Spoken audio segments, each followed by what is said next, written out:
Chapter 17 The Hunting of the White Stag. The battle was all over a few minutes after their arrival.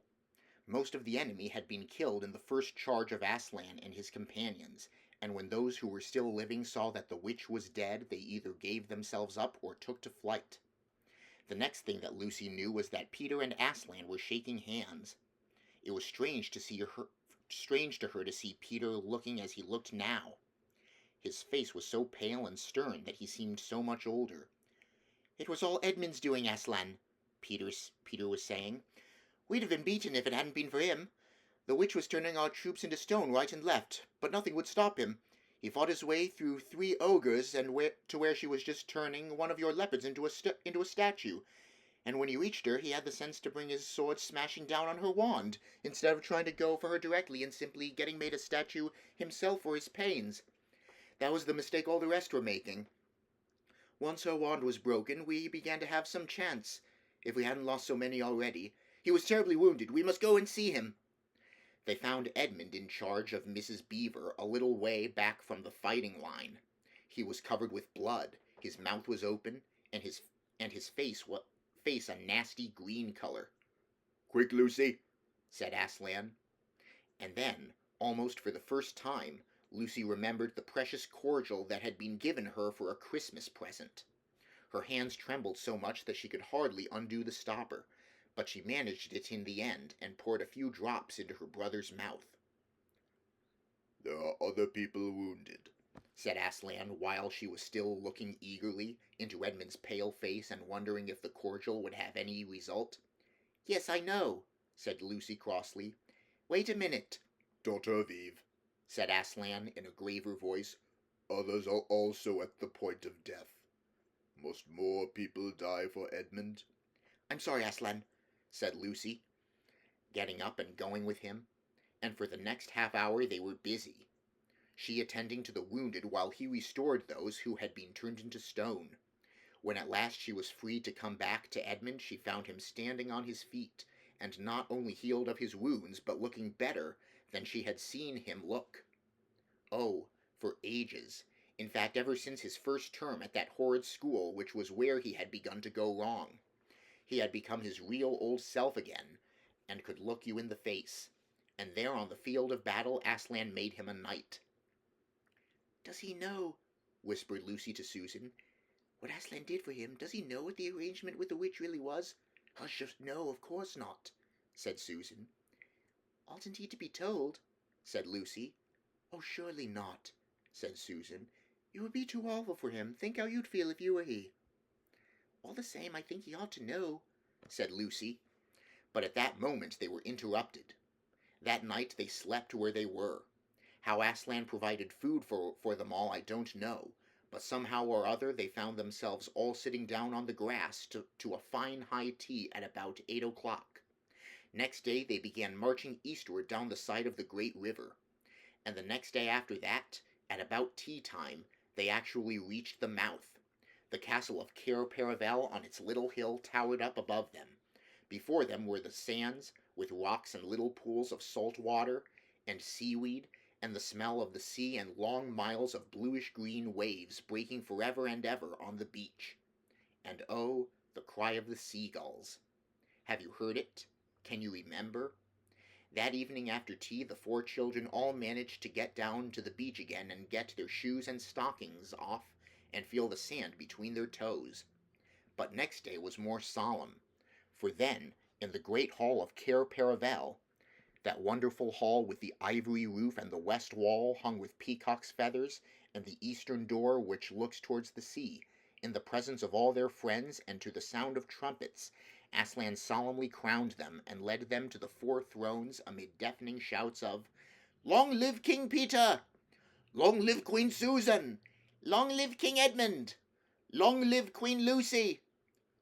"Once a king or queen in Narnia, always a king or queen. Bear it well, sons of Adam.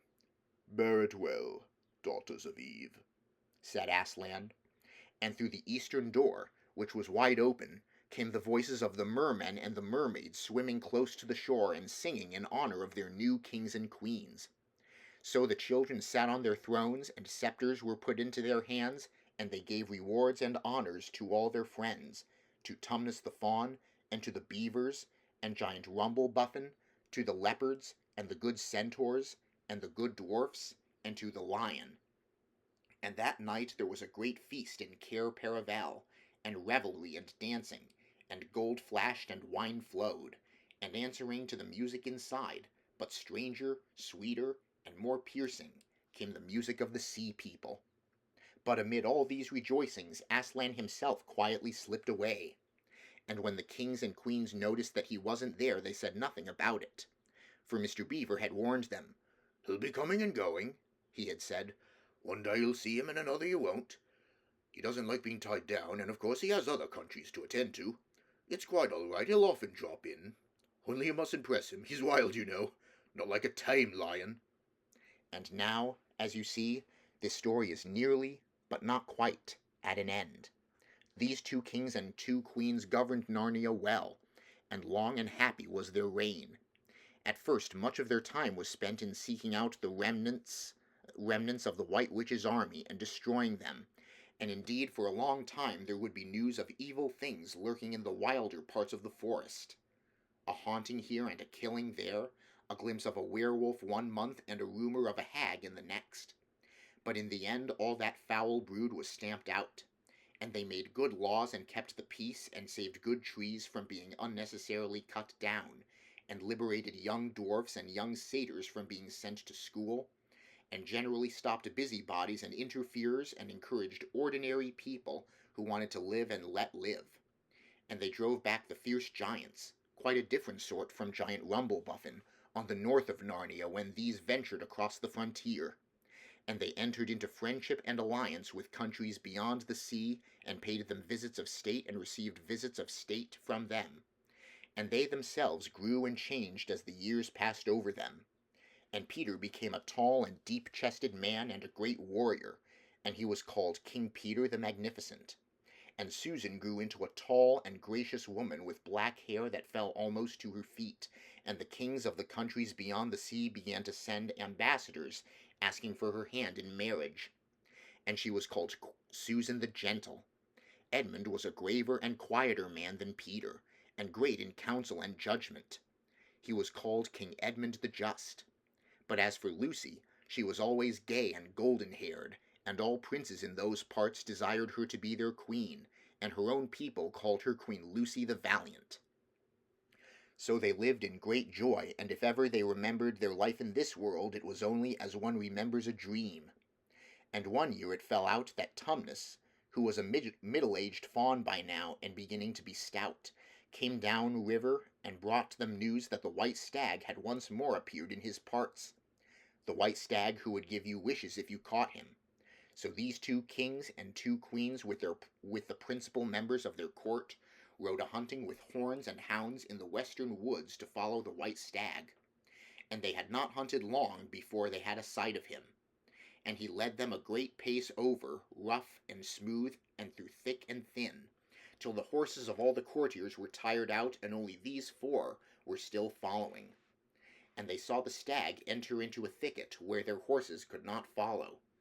Then said King Peter, for they talked in a quite different style now, having been kings and queens for so long, "Fair consorts, let us now alight from our horses, and follow this beast into the thicket, for in all my days I never hunted a nobler quarry." "Sir," said the others, "even so let us do." So they alighted and tied their horses to trees and went on into the thick wood on foot. And as soon as they had entered it, Queen Susan said, "Fair friends, here is a great marvel, for I seem to see a tree of iron." "Madam," said King Edmund, "if you look well upon it, you shall see that it is a pillar of iron with a lantern set on the top thereof." "By the lion's mane, a strange device," said King Peter, "to set a lantern here where the trees cluster so thick about it, and so high above it that if it were lit it should give light to no man." "Sir," said Queen Lucy, "by likelihood when this post and this lamp were set here, there were smaller trees in the place, or fewer, or none, for this is a young wood, and the iron post is old." And they stood looking upon it. Then said King Edmund, "I know not how it is, but this lamp on the post worketh upon me strangely. It runs in my mind that I have seen the like before, as it were in a dream, or in the dream of a dream. Sir, answered they all, it is even so with us also. And more, said Queen Lucy, for it will not go out of my mind that if we pass this post and lantern either we shall find strange adventures, or else some great change of our fortunes. Madam, said King Edmund, the like foreboding stirreth in my heart also. And in mine, fair brother, said King Peter. And in mine too, said Queen Susan. Wherefore by my counsel we shall lightly return to our horses and follow this white stag no further.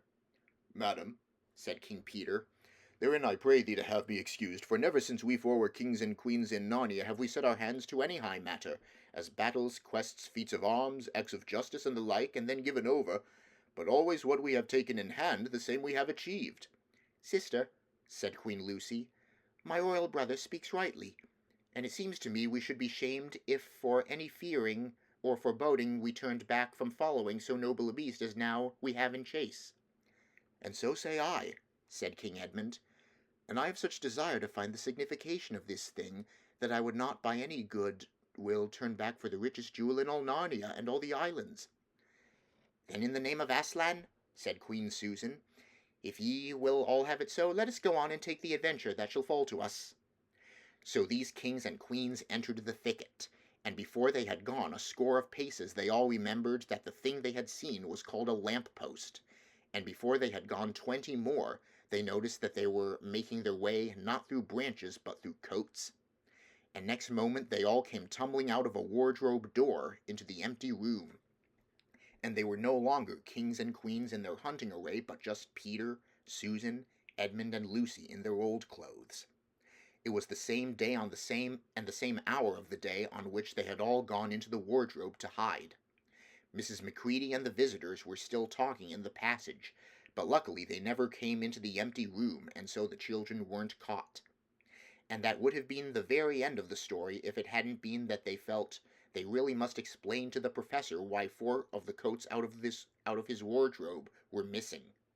And the professor, who was a very remarkable man, didn't tell them not to be silly or not to tell lies, but believed the whole story.